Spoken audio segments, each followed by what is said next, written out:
দেখতে পাচ্ছিলেন যে আমরা এখন দাঁড়িয়ে আছি ফরিদপুর শহরের মধ্যে এবং দক্ষিণাঞ্চল ঐতিহ্যবাহী সরকারি সারদা সুন্দরী মহিলা কলেজের সামনে, যেখানে কিন্তু ছাত্রীরা কিন্তু এইখানে মানববন্ধন করছে। অর্থাৎ তার একটি কারণ রয়েছে, যেটি তারা বলছেন যে তাদের যে অধ্যক্ষ অর্থাৎ প্রিন্সিপাল মোহাম্মদ মঞ্জুরুল ইসলাম, তাকে গতকাল সন্ধ্যায় দুর্বৃত্তরা হামলা করেছে এবং বর্তমানে তিনি আশঙ্কাজনক অবস্থায় ফরিদপুর মেডিকেল কলেজ হাসপাতালে চিকিৎসাধীন রয়েছেন, যে কারণে আজকে কিন্তু দুইটি কিন্তু পরীক্ষা স্থগিত করা হয়েছে।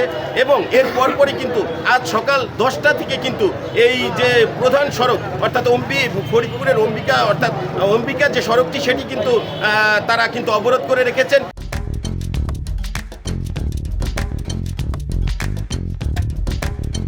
এবং মানববন্ধনে অংশ নিয়েছেন। আমরা যদি আপনাকে একটু দেখাই, মেয়েরা যে মানববন্ধন করছে সেখানে কিন্তু তারা দাঁড়িয়ে তারা এর প্রতিবাদ করছেন এবং প্রতিবাদের ভাষাটি হচ্ছে তারা মানববন্ধনে অংশ নিয়েছেন।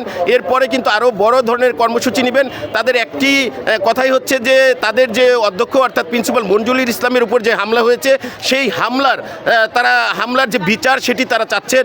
এই হামলার বিচার না হওয়া পর্যন্ত তারা এই ধরনের কর্মসূচি তারা করতে থাকবেন, এমনটি কিন্তু জানিয়েছেন।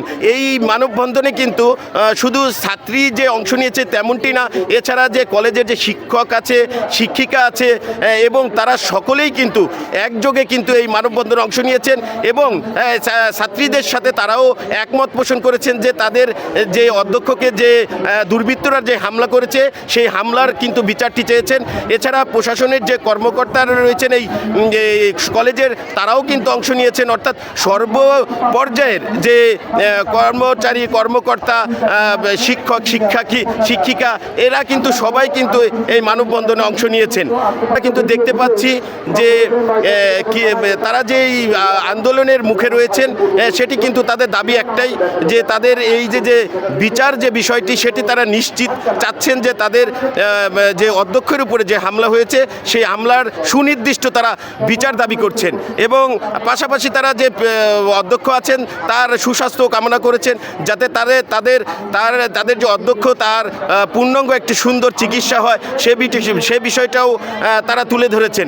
এভাবেই কিন্তু তারা তাদের যে প্রিন্সিপাল এবং অধ্যক্ষ যিনি আহত হয়েছেন তার সুনির্দিষ্ট বিচার দাবি করছেন। এই ছিল আমার কাছে ফরিদপুরের সরকারি সারদা সুন্দরী মহিলা কলেজের সামনে থেকে সর্বশেষ খবর।